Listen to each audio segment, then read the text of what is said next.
नमस्कार, आप देख रहे हैं कौशाम्बी टाइम्स और मैं हूं सुशील मिश्रा।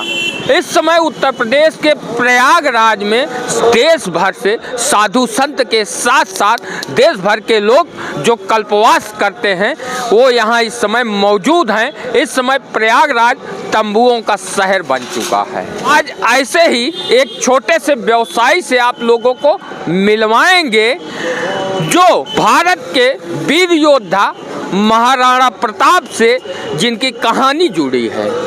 महाराणा प्रताप की सेना में लोहार जाति शामिल थी और जब अकबर से महाराणा प्रताप युद्ध हार गए और महाराणा प्रताप जंगल में चले गए रहने के लिए, तो इनके पूर्वजों ने कसम खाई थी कि जब तक राज्य नहीं जीत लेंगे तब तक हम भी अपने घर में नहीं रहेंगे, वनवास में ही रहेंगे।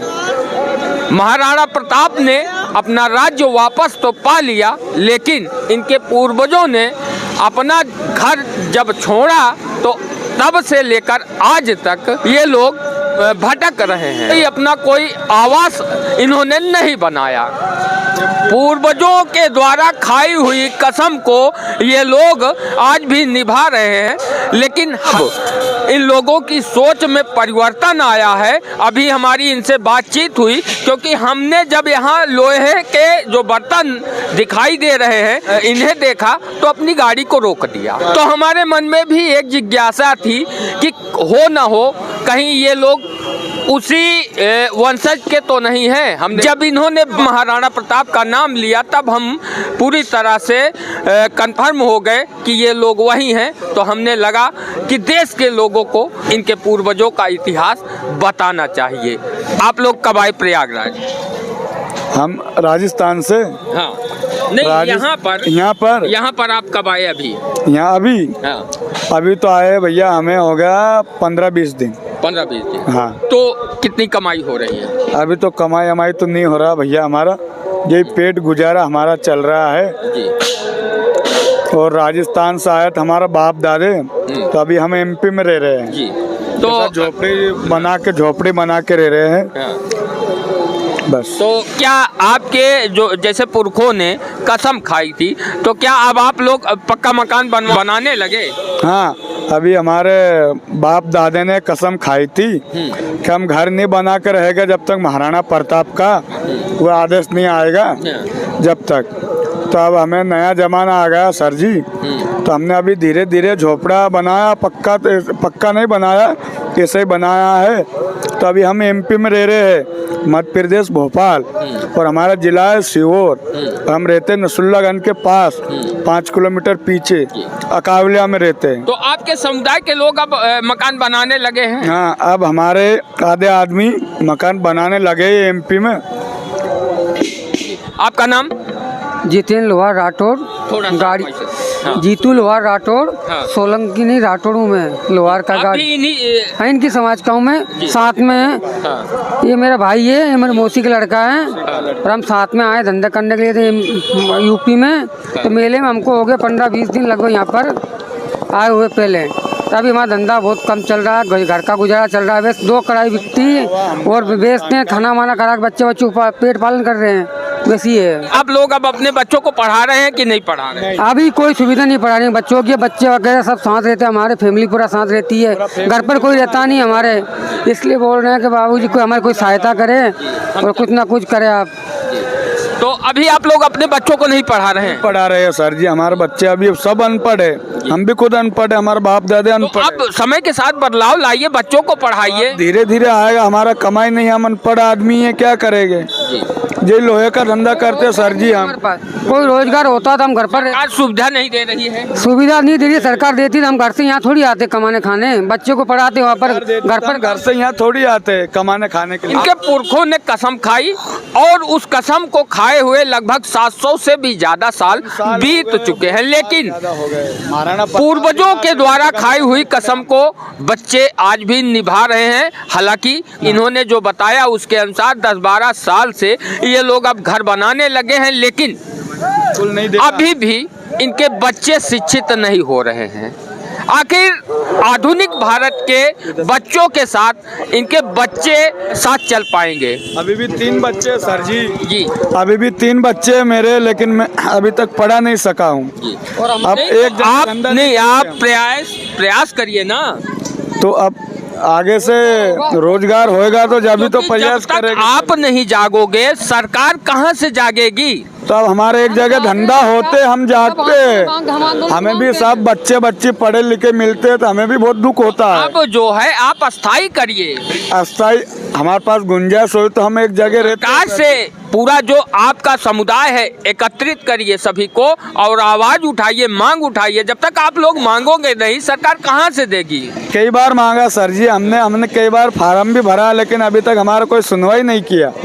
हमारे घर पे भी और इधर बाहर देश कमाने भी आते, कई बार भी फार्म भर दिए। हमारे बच्चे अनपढ़, हम खुद अनपढ़ है, हमारे बाप दादे अनपढ़ है। कुछ चलिए, हमारा ठीक हमें है। तो नहीं, हमारे बच्चे को पढ़ाइए हो। नहीं, अब आप जागिए।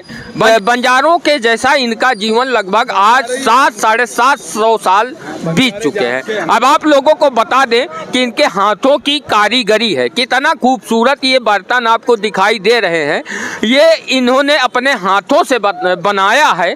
और आप लोगों को अब इनके परिवार से भी मिलवाएंगे और उनसे भी बातचीत करेंगे और जीवन शैली इनकी आप लोगों को दिखाने का प्रयास करेंगे कि किस तरह से ये लोग आज भी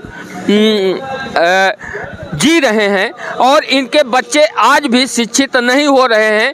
तो सरकार को भी चाहिए कि इनके बच्चों को शिक्षित करना चाहिए और जो सरकार की तमाम सुविधाएं हैं इन्हें मिलना चाहिए, क्योंकि भारत के वीर पुरुष के साथ इनका इतिहास जुड़ा है। ऐसे में इनको सम्मानजनक जीवन जीने का अधिकार है। लोग देख सकते हैं कि बहन जी इस समय रोटी सेक रही हैं, तवा और तवे पे रोटी सेक रही हैं, आग जल रही है। बहन जी क्या नाम है? रेखा। रेखा। कितने बच्चे हैं? 2। ये बताइए, अब आप लोग मकान बना के रहने लगे कि अभी भी बन भटक रहे हो? अभी भी टापरी है, ऐसे ही रह रहे जी। झोपड़ी में सरकारी कोई सुविधा नहीं है? कुछ नहीं है जी। कहाँ रहते हो आप लोग? हम लोग सीवर जिला नरसुल्लागंज। तो अभी आप लोग यहाँ कब से आए प्रयागराज? 20 दिन हो गए हैं। 20 दिन हो गए।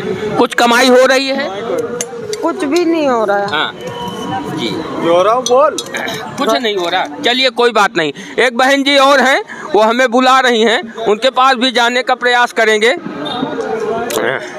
जी बहन जी बताइए क्या नाम है आपका?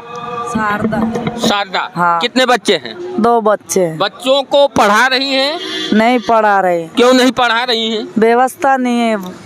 व्यवस्था जो आप लोग कमा रही हैं, सभी गार्जियन अपने बच्चों को अपना पेट काट के चाहते हैं कि हमारे बच्चे पढ़ें जिससे आगे बढ़ें। तो आप लोग भी प्रयास करिए तभी, और मांग उठाइए। जब तक आप लोग प्रयास नहीं करेंगे, मांग नहीं करेंगे, सरकार आपको सुविधा देने वाली नहीं है। क्या करें, बेचते हैं उससे पेट भरा जाता, वही हमारे पास कुछ व्यवस्था नहीं रहती सकती है इससे जी। हाँ, और जो कमाता है वो पेट भर लेते हम लोग जी। तो बच्चों को नहीं पढ़ाते हम लोग। हमारा पेट भरा जाता है, उसमें हम लोग खुश रहते हैं। हम लोग बहुत गरीब लोग हैं, फुटपाथ पे पड़े रहते हैं ऐसे। आपका इतिहास बहुत वीरों का है, आपके पुरखों का जो इतिहास है बहुत वीरों का है। जी हाँ, महाराणा प्रताप के हैं हम लोग, उनके वंश के रहे। जी। अब आप लोग देख सकते हैं महाराणा प्रताप की पूजा पूरे देश में नेता करते हैं, सभी पार्टियां करती हैं, उनकी वीर गाथा को गाया जाता है। लेकिन महाराणा प्रताप की सेना में शामिल लोहार जाति पिछले 750 वर्षों से बंजारों की भांति जीवन जीने को मजबूर है। इनके बच्चे आज भी शिक्षित नहीं हैं। इनके पुरखे महाराणा प्रताप की सेना में थे और पुरखों ने शपथ ली थी कि जब तक महाराणा प्रताप राज्य नहीं जीतेंगे तब तक हम अपना घर नहीं बनाएंगे। 750 वर्ष बीत चुके हैं शपथ लिए हुए, लेकिन बच्चे उस शपथ को आज भी निभा रहे हैं। अब आप लोग सोच सकते हैं कि हमारी जो सरकारें हैं चाहे राज्य सरकार हो चाहे केंद्र सरकार हो, किस तरह से इनके पुरखों का इतिहास में स्वर्ण अक्षरों में दर्ज है, लेकिन उनके बच्चों को किस तरह से उपेक्षित किया जा रहा है ये आप लोग देख सकते हैं। हमारा किला देगा सर। यह है भारत की सरकार जो महाराणा प्रताप के नाम से वोट तो लेती है, लेकिन महाराणा प्रताप की सेना में शामिल लोहार जाति जिनके पूर्वजों ने शपथ ली, जिसे आज भी निभा रहे हैं, लेकिन भारत सरकार इनके लिए क्या कर रही है। अब आप लोग तय करिए, ऐसे वीर पुरुषों की पीढ़ी हमारे सामने है, लेकिन हमारी सरकारें किस तरह से इन्हें उपेक्षित कर रही हैं। आप लोग क्या सोचते हैं कमेंट करके जरूर बताएं।